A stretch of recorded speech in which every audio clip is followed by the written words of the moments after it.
I started off, I think, being homeless really from, I'd say, age 19 or 20 up until about 24. It was mainly in the city of Tustin. The girlfriend I was with at the time was sneaking in her house from time to time, but when it really got bad and my family said, no more, you can't come stay here, I would stay behind her house in the school down the street. But when it started to get cold, that's when you start thinking differently about things, about, okay, well, now it's really cold, what am I going to do? Or it's going to rain. You aren't really programmed for it first. You learn to adapt quickly.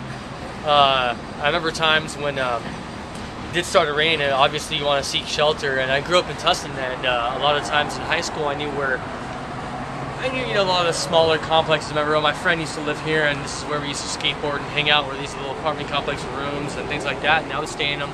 You learn really quickly about which ones are safe, which ones are not, which ones are used frequently, which ones are not, which ones flood. I remember there was some times where I ended up with my clothes sopping wet, and I'd stand in front of the 7-Eleven over here on Newport and just bum change. My wife sometimes would go talk to people at a building or whatever, if maybe catch the guy who runs the business, like, hey, I hope you don't mind, but we're gonna, if you don't mind, we're gonna be sleeping on the overhang if you don't have a problem with it.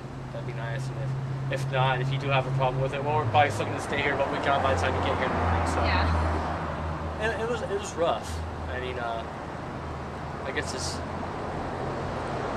food and shelter and sleeping bags and things like that. I mean, a place to go wash your clothes. It's rough.